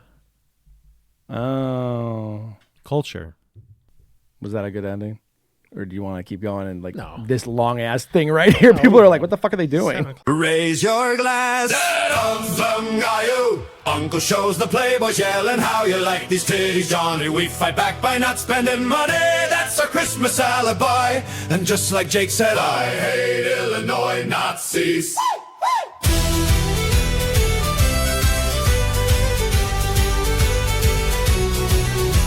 We met again at Pez's Lake, the Low Stooge reunion crew. The same four guys who listen to our songs, yeah, that's our audience too. Played till Lisman till dawn, got deep on time dilation. Argued physics, free will, and snack food degradation. Raise your glass, glass and Gaio. Uncle shows the playboys yelling how you like these titties, Johnny. We fight back by not spending money, that's our Christmas alibi. And just like Jake said, I hate Illinois Nazis. Cause chips should taste the same forever, that's the law of man and fry. But when the recipe changes, part of my soul just dies. Jason's weird-ass taste buds swore the beer was lemon pie. Then Hyundai lied to me, now I drive in quiet spite. Raise your glass, glass and Gaio. Uncle shows the playboys yelling how you like these titties, John. We fight back by not spending money, that's our Christmas alibi. And everyone shouts together, I hate Illinois Nazis.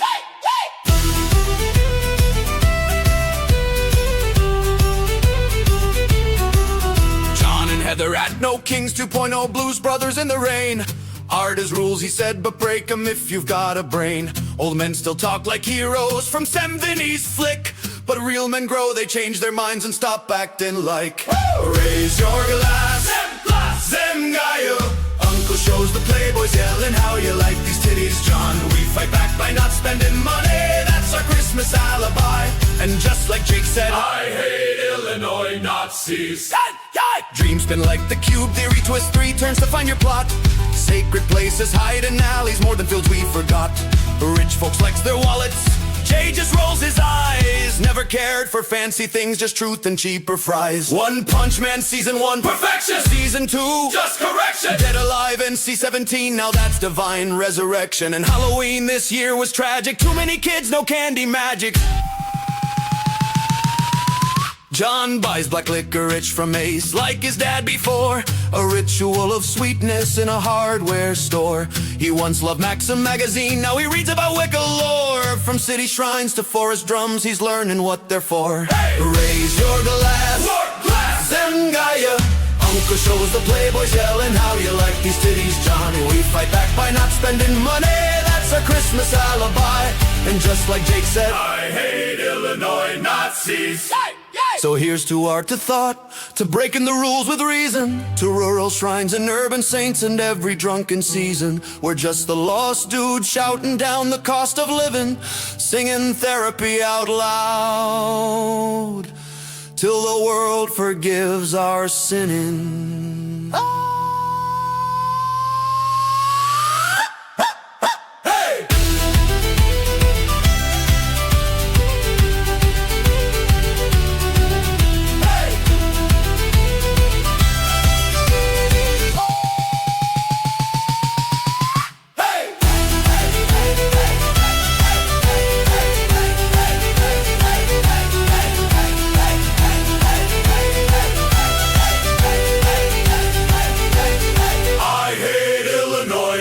Nazis.